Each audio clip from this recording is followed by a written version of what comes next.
Let's build back better is the buzz phrase this pandemic. The classic ask though is how.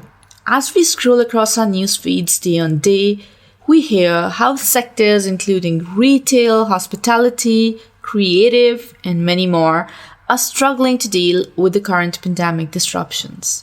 What if I tell you there's an interesting way to pay it forward? To have a say in protecting businesses that you don't want to part with. To play a role in building better with as low as £1 or perhaps a penny. This inclusive funding vehicle has an innovative winning streak to it and is none other than crowdfunding. A big thank you to Crowdfunder, UK's #1 crowdfunding platform, for supporting and sponsoring this dialogue. Don't forget to check their web link in our description.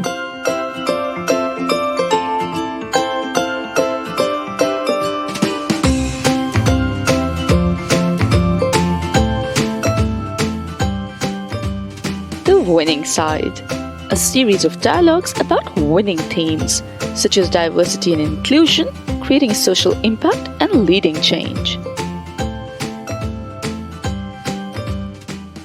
Hello and welcome to the Winning Side Suite. This is your host Sara Hasan, and today I, along with two wonderful guests, am going to initiate a constructive dialogue on building back better with a special focus on crowdfunding. Crowdfunding, as literal as it can get, is a way of raising funds from crowds. That is, you, I, and our wider networks really, mostly through an internet-based platform. It has a win-win dynamics to it. Simply put, it involves three key stakeholders. One, being the idea generator or the campaigner. Two, being the crowds who fund it. And three, being the platform provider. What it offers in return varies. It could be equity, it could be loan, it could be a reward or donation for that matter. I'd like to give a special mention to Crowdfunder, which is UK's #1 crowdfunding platform. They have really transformed the way people raise money in the UK. To date, they have raised £100 million through crowdfunding campaigns for businesses, social enterprises, charities, communities, individuals across the UK.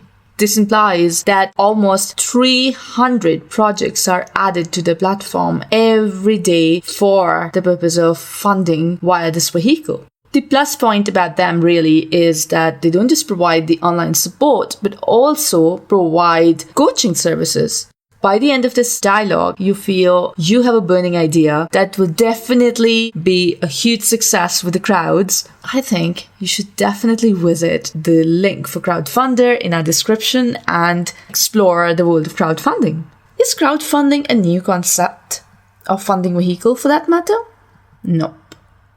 It's an evolving concept though. With increased digitalization and the current market dynamics, I believe it is very well positioned as an inclusive funding vehicle with widespread reach to a diverse audience. To give a rough idea, global crowdfunding market was estimated to be €371 billion in 2017. That's huge. To give added context, let's take a step back and look at how historically crowdfunding campaigns have done wonders. I'll share 3 of my favorite examples. My first one is really from the creative sector, where Mozart, the famous music composer, initiated a campaign to fund his concerts in Vienna. So the way he did it was that he offered the crowds who donated the funds his manuscripts, really. So it was a reward-based crowdfunding initiative. Statue of Liberty is the next historical campaign which involved crowdfunding, really. It was erected on its pedestal via sourcing funds through crowdfunding. Joseph Pitzer did the honors, and he offered to publish donators' name in his newspaper, The New York World. My ever-favorite and more recent modified example of crowdfunding is that of a Nobel Prize winner, Muhammad Yunus, from Grameen Bank, Bangladesh. He offered microcredit to classes of people formerly out of scope from mainstream funding, such as those below the poverty line, those who were not educated enough or were unemployed for that matter, and women as well. Access to credit was sourced through multiple means and based on very reasonable terms. He enabled these individuals who were out of scope from mainstream funding to build on their existing skills, to earn better incomes in each cycle of loans, and set a great example on how to get economic parity using crowdfunding. With that, I rest my case on why crowdfunding needs a special mention when building back better. This alternative financing of today has immense potential to be the mainstream of tomorrow. Our two guests today are here to talk about starting up a new business idea, seed stage investments, and crowdfunding. Our first guest is Isabel Sachs. She's the founder of I Like Networking. What's the most interesting part about her platform is A, it was built during this pandemic cycle. B, she's currently running a crowdfunding campaign through NatWest. And when this podcast will be out, perhaps her campaign would have ended, but we are releasing a teaser ahead of time so that our listeners can support this campaign and learn more about it as well. Isabel brings with her global experience and has worn several hats. To name a few, she has expertise in project management and conceptualization of brand strategies, has worked with global players for that purpose, such as Levi's, Converse, Lipton, and many more.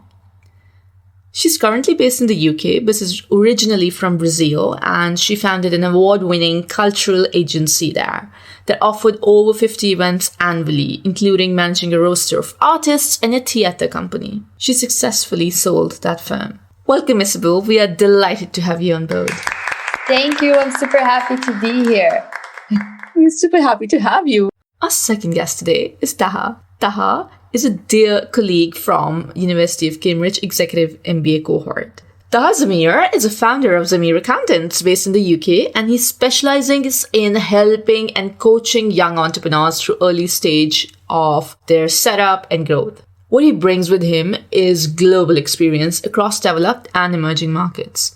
He has led companies through rapid expansion and developed multi-million-dollar startups. In 2017, Taha was awarded the Top Performing CEOs and Leaders Prize by the CEO Club. He currently serves as the appointed treasurer at the Manchester Governors Association, and we are absolutely delighted to have Taha on board. Welcome, Taha. Thank you, Sara. Great to be here. Always a pleasure to connect. We'll dive in straight into our asks because Isabel and Taha, we want to hear all about crowdfunding and about your personal journeys and about a lot more. Both of you have been making waves in your own unique way. We'd love to hear, starting with Isabel, share your personal journey as a founder, as an initiator of crowdfunding campaign, please.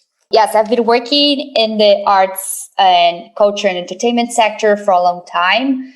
As you mentioned, Sara, I grew up in Brazil, and my first company I set up there in 2010.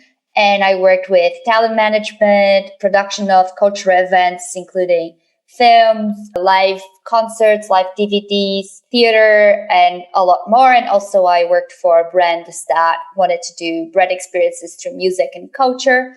My actually first crowdfunding experience was back then, where we created our own crowdfunding website because there wasn't a platform that came to Brazil. So that was the first time we did it. And it was super wonderful. Successful. Yeah, it was great. And then after a while, I sold the company. I moved to London. I wanted to pursue somewhat of a different path and still in arts and culture. And I was working here. Then I lost my job during COVID because I was working again with music and festivals. And obviously that didn't make the cut for the virus that's going around. So I saw myself with a lot of time on my hands and decided to do something to benefit the industry and the sector, which was suffering a lot. And that's how I Like Networking came about, which is a mentoring and networking initiative for women and non-binary professionals in the creative industries. We pair them with mentors from all over the sectors, from all over the world, and they receive not only mentoring sessions, but also networking skills. And the mentors will introduce them to their own contacts to build those relationships. Because of the demand that was a lot more than we anticipated, it quickly became a lot more than that. So we also launched a podcast, and we have a series of events and newsletters and other digital resources to support the most amount of people we can. And so now we decided to do a crowdfunding campaign to raise funds to cover some of those basic costs to make sure that we can have another iteration next year. If I may ask, crowdfunding is a relatively new tool with it goes back in history, but relatively new in terms of the research that's available on it or the stats that are available on it. You mentioned your first initiative in Brazil. How many years back was that? It was 2010, I think, or 2011. So really long time ago. I think the only thing, it was the beginning maybe of Kickstarter or one of those. We didn't have the amount of payment tools and safe, open banking that exists now. So the payment wouldn't work if you put a credit card from Brazil at the time on those websites. So we had to change it all and do one ourselves. Interesting. And Taha, from your side, what's your personal journey as a supporter of small and medium business enterprises? Right. So I started off working with larger industry, sort of FTSE 100 in the UK, and worked with them in Manchester, Birmingham, and London. Was headhunted to work on a few very large projects in Southeast Asia. There was a project where there were about 100,000 students involved.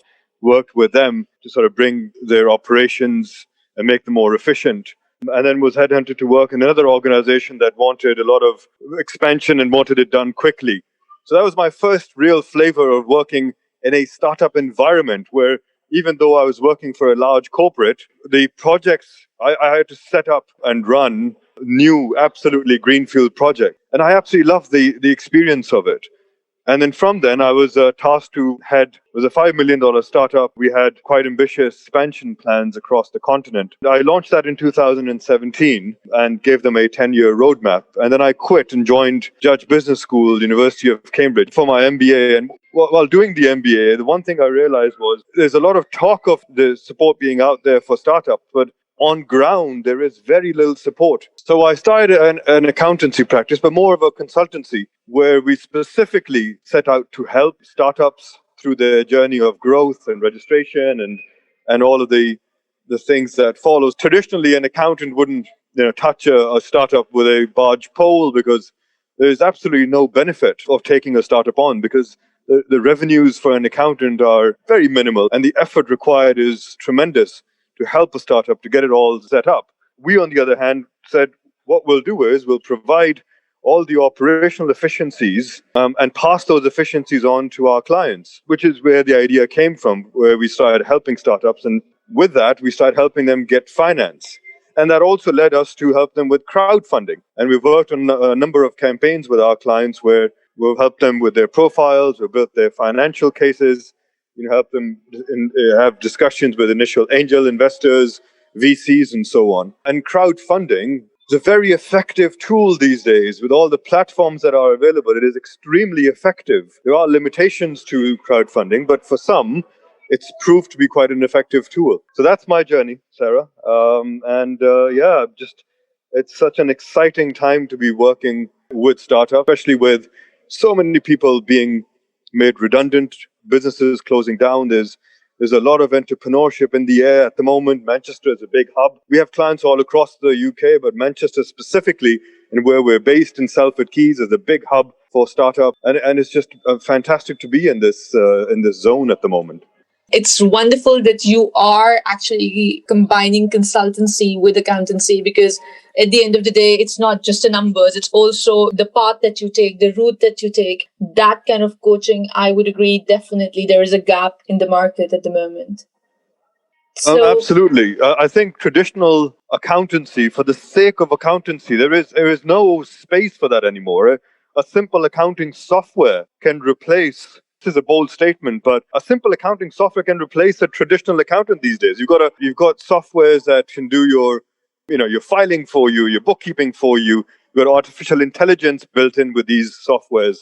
So, where do accountants come in? They've got to add value to the business. They've got to go beyond the numbers and help, your clients go that extra mile. Just help them with their business development, with their cash flow projections, with their budgeting. Speak to them about their needs, about their expansion plans, and help them, guide them through that journey. I was on the phone with a client just about 15 minutes ago who was having trouble. He's a qualified chef who used to work in the Vatican and was made redundant, set up his own shop. But he's having trouble. I was going through details of how I can help him with Facebook and advertisement, and we looked at Instagram, and we talked about connecting him with people who've been very successful, clients of mine who've been very successful in this food and beverage industry. And you've just got to go the extra mile these days, Sarah. That's totally on point. And while we are moving towards making a business case of using different vehicles of funding, Isabel, coming back to you, what was your decision map? What was your thought process like when you started off I Like Networking? What were your, say, 2 or 3 key challenges to start this platform for the creative industry and raise funds? So yeah, I think actually, to be honest, the main challenges are coming now. My idea when I had this idea was just to do this as a small voluntary project, some sort of side hustle to help people throughout the pandemic. I really did not anticipate the amount of people that would reach out to us with the program. And of course, I shared that I wanted it to be successful to, have a big reach in terms of applicants, but I really had no idea of the amount we were going to have. It was a lot more than we had anticipated. And so it was just after that and the amount of time it took to manage those things that I realized that maybe I have to figure out a way to make this, sustainable somehow. And I knew there were going to be costs involved. And so I thought, what's the best way to raise funds for an initiative that's been going on for literally at the time, 2 months. And it's literally about supporting people, but also doesn't have a clear-cut business plan moving forward because it's so new and needs some breathing time to figure out the feedback that we have from everyone. So I thought, crowdfunding with this program from NatWest, if you're successful, they can match fund up to 50% of what you raise with a maximum of 5,000. So they can give you up to 2,500. And there's lots of requirements. One of them is that the rewards that you provide need to be either products or services in part. So it's not just donation based. So it does make you think about things that you can create in terms of revenue, which for us was super useful because I wasn't in that mindset before. And it actually helped me to figure out what are the potential, income streams that we can get in terms of turning it into a viable model. And I think I've worked with My Grateful, as you mentioned at the beginning, as a trustee now, but I used to be a project manager there. And they started off as a social enterprise and now they're a charity. I think structures of businesses in the UK, there are so many options and the types of funding that are allowed for each are quite different. And so I didn't want to make a decision right at the start, like, oh my God, it has to be a for-profit or a social enterprise or, community interest company, etc., without actually testing out the idea. So I think the crowdfunding allows for that experiment with the audience and with your products and services. So that was more or less what we thought. So the challenge is coming now when we are finalizing the crowdfunding. It ends on the 20th of October now at 11 a.m. We did receive the match funding from NatWest. So now we have a stretch target coming up, which is super exciting. So if anyone wants to contribute, they still can. The challenge will be now to actually put these practices in place and figure out how to turn this into a more sustainable, startup in a way. So thanks for sharing that, Isabel. Why did you offer the non-mainstream funding alternative like crowdfunding? I mean, what were the plus points you felt were there with crowdfunding really on this project? So yes, I think one main thing is the ability to test out what works with people. So, what price points are better. And because some of our rewards are services that we plan to continue. Also understand what the people want from it and what exactly is their positioning on the program. It is a very good space for experimentation. So that was our main thing. It was the match funding from NatWest was something that was really a plus for us because it meant that if everybody donated and were truly excited about the initiative, we could potentially get this funding then from, a private investor, which I think for a lot of people was a big thing in terms of, well, I'm donating, but then there's someone else who's going to bring in even more money. So I think that was really a selling point for us for this particular campaign. When I did the first one, which was in Brazil in 2010, it was for a project with a band. We didn't have that many fans in terms of quantity, but there is this theory that you only really need 100 truly engaged fans. And if they all are willing to give you 100, you get a lot of money out of this. And so that's, we needed some extra funding to, finalize a project. And we thought, look, if we give something for everyone in return and they'll pay us with something that they actually want, really is a win-win for everyone. So that was super successful as well. And it was a nice way to engage with some of our most loyal fans at the time and give them, special, experiences that they wouldn't have otherwise. I think it helps depending on what your strategy is, but it can help a lot with either client acquisition or building an audience, or creating a reach.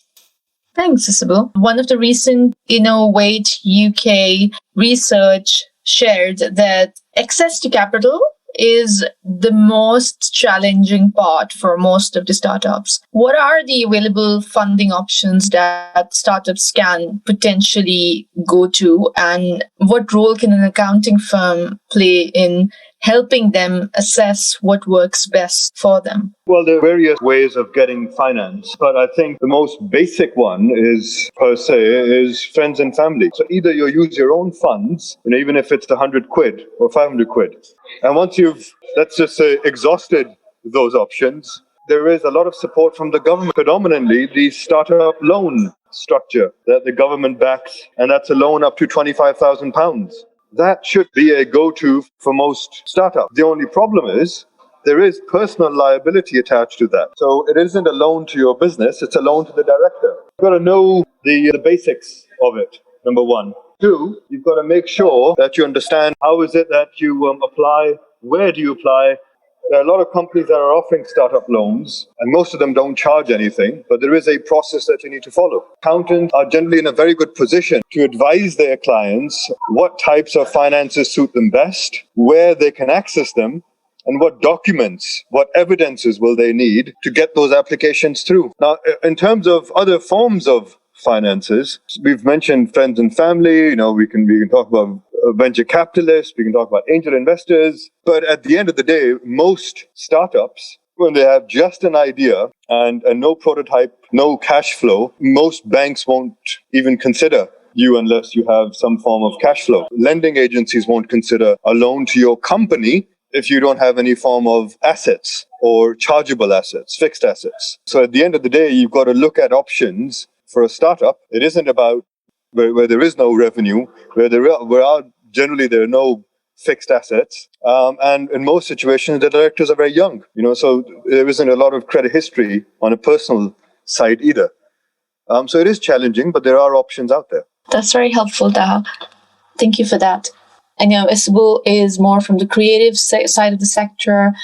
There was a study in the European cultural and creative space, and that was particularly for crowdfunding. And it shared that 80% of the campaigners experienced that crowdfunding was much more than getting access to capital. It helped them develop their audience, helped them get community engagement. It helped them get promotion and market research, really. So, Isabel, during your experience throughout this campaign, did you feel that there were other areas than just getting access to capital that crowdfunding brought with it as a winning streak? Specifically, did it promote a more inclusive thought process or a more diverse sort of a full picture for your line of business? Yeah, I understand the arguments on that study. With our campaign, I'm not sure that all of those things apply. I think to an extent, all crowdfunding starts as an extension of your friends and family network, and that it gets people beyond it a little bit. It does help us, as I said, with planning specific services that we could offer, and then in that way consider our income streams. And so that helped, I guess, with like financial research. It also helped us with identifying some pricing strategies for those services through the rewards that we were offering.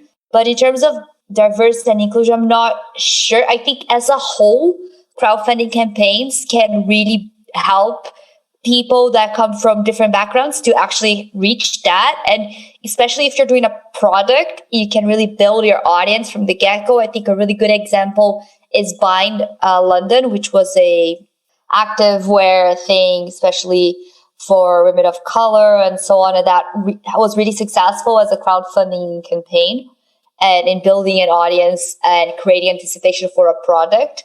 I'm not exactly sure that all of that applies to us in this case. Would you agree that perhaps it's too early to say as well, because not everybody who would have invested in your crowdfund campaign would be sort of from your friends and family network, really, right? And especially for sectors such as creative sectors, right? So if your platform in essence is supporting women in the creative sector and non-binary individuals in the creative sector. So that in a way is promoting diversity on its own. So from where I see it, for example, even me connecting with you was because I felt that your platform was super inclusive. And yes, that's something that I want to promote. And that's something that I want to be, a part of crowdfund. So maybe not directly, but indirectly, I personally feel it does kind of have a mark. Oh yeah, no, in that way for sure. I mean, we are literally, that's our goal to, get more women and non-binary people either in the creative industries or progressing, because the pay gap is still terrible and the promotion rates are really bad. And, representation across the industries hasn't really changed since the 80s in the UK. So of course, this is our main issue that we're trying to, address.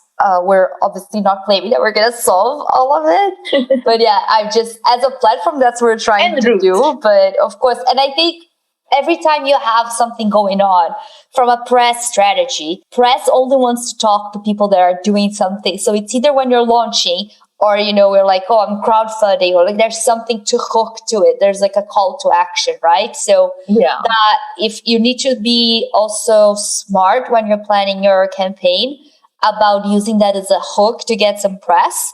And I think that is really helpful. I mean, we did that into, getting into, stylist and, diversity Q and some other places. And even here, Sara, which is lovely. This is my first official podcast interview for another podcast. So super grateful for this opportunity to talk about it and talk about the experience. So again, of course, it's something that came through the whole program as a whole. So I think if you use your cards right, if you play your cards right, then I always get those expressions wrong, FYI. But yeah, if you play your cards right, then for sure it can add a lot more than just the financial value to it. Yeah, no, the pleasure is all ours. And it's not about getting the expressions right. You're doing the right thing and you're supporting the creative sector. And that's what matters really, because you're really putting things into action. And it gives us absolute pleasure to see where this goes. And I, per se, would definitely be following your journey. Thank you, Sara. That's super nice. Thank you. And you've got a new follower in me, Isabel, I must say. Amazing. Thank you. Very, very grateful. Taha, we will now invite you to play the devil's advocate, because you're on the flip side. You are a founder yourself as well, but you hear the challenges that founders face, and not just for crowdfunding, but otherwise as well.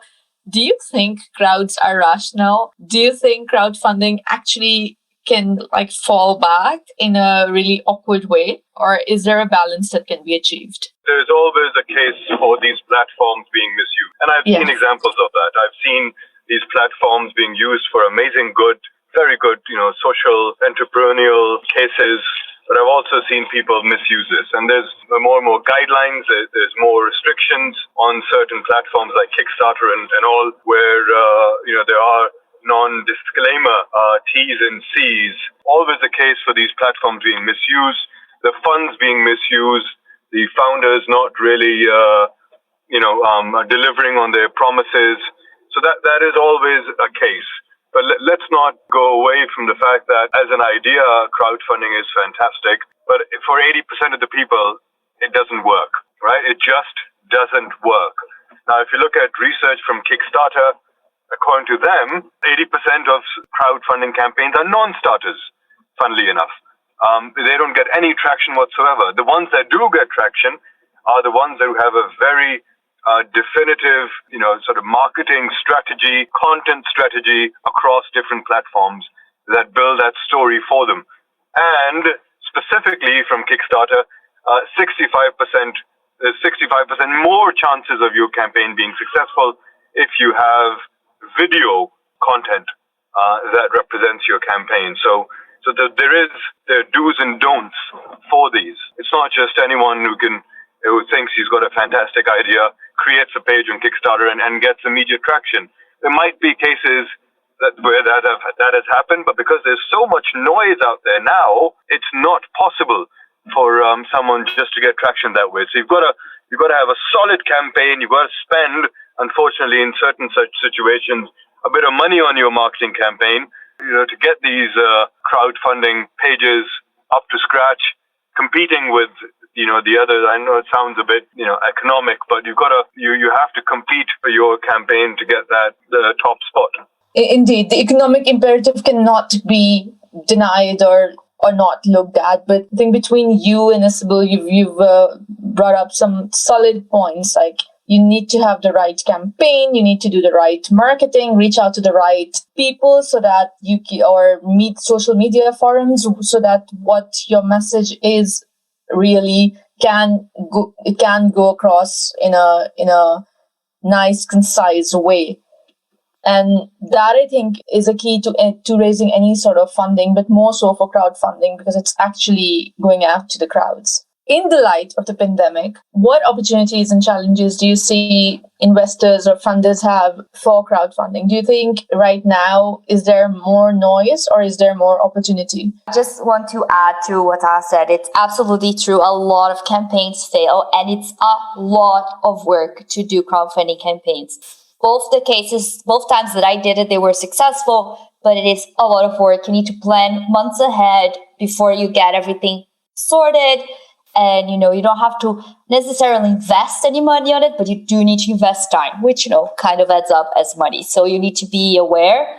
And I think you really need to be more or less certain that your idea has some traction ahead of starting. If anyone wants everyone's tips, they can talk to me. In any case, I think that with the platform that we used, for instance, which was NatWest's Back Her Business, they were oversubscribed this year, and they had to stop accepting projects. I think with the pandemic, especially in the creative sector, which is a sector that I know, best, a lot of people lost their jobs and had to pivot to something else. And a lot of us are freelancers, and so I think a lot of people started creating their own things. And then crowdfunding seems like a really good alternative.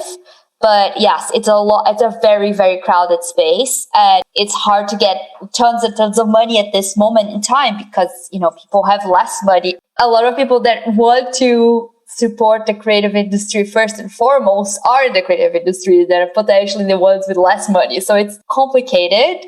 Taha said there are lots of other ways that you can fundraise and create a project, but those are my 2 cents of commentary on the situation. I think that is a very solid point. And I was speaking to somebody about crowdfunding the other day, and that somebody happened to be my father, and he raised a very interesting point. He said, only raise money from the people if you can deliver, because remember, at the end of the day, you are taking money from the people, and you should really be conscious about it, that where and how, what is your game plan in terms of investing. I totally hear what you're saying, Isabel, that there's a lot of work that goes around before it, after it, to execute it, to deliver.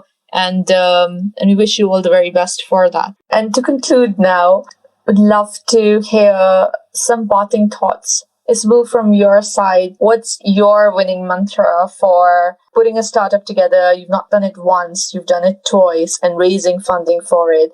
I have two. Is that okay? That's fine. Okay, so the number one is that if you don't try, you'll never know. And in terms of if you try things, especially when it comes to services and things like that, which is what I always did, it's very difficult to know exactly how that's going to be. So you have to be able to test your idea and test it to make sure that that's a viable, project. And on that note, I am a firm believer that it's best to fail fast and fail cheap, which I think it's something that comes from tech. And that's the idea that if you can test your idea fast and cheaply and see if it sticks or not, then you can go ahead or not. Instead of spending, that's what I do at least, instead of spending too much time deliberating and planning everything, maybe it's best to try it with, faster, with less investment of your time as well. See how it goes, see what the response is, and take it from there. Of course, that won't work with every single thing, but I think when it comes to services and things that you can start on your own, especially the creative industry, that's a good call. That's a lovely parting thought. Taha? I completely agree with Isabel. I think you've got to fail and fail before you actually get, to the right people, the right clients, your right niche, and make your business successful. So absolutely big fan of A/B testing. Test the market before you commit. Small increments make a huge difference in terms of your business model. For me, it's important for any startup or any entrepreneur that you've got to absolutely have flexibility, yet be very resilient. So flexibility in terms of what the market needs, but resilience in believing in your product. That I totally agree with Tara, but also anyone from the creative industry is listening. What he said in the beginning about cash flow is key. Okay, if you don't know how to do a cash flow, how to organize your accounts, get help, because that can make or break a company. I think in any field, but especially in the creative world where people don't usually have that training. And yeah, I just want to make that very clear for everybody. Excel is your best friend. Yeah, and companies like those of Taha, who are more than just an accounting firm, but also a consultancy and a coach for startups, is a great starting point to go to as well. Love the shout out, Sara. Love. Well, we have to support each other, and especially at this point in time where we need the right people and the right coaches and the right support. Well, thank you so much, Isabel and Taha. It was an absolute pleasure to have you on the winning side today. Isabel, for you, I wish you all the very best. As I said, I am going to be like a strong follower of your journey, and to anybody who wants to support a platform for creative sector, please go reach out to Isabel's crowdfunding campaign, and we'll share more details in the description about that. It's time to design, create, and build an inclusive club. If you enjoyed this dialogue, please do share this podcast episode as a care gift with your friends, family, and wider network. Do leave us a feedback in the comments section below and follow us on Instagram at The Winning Side Podcast. Till then, ciao ciao!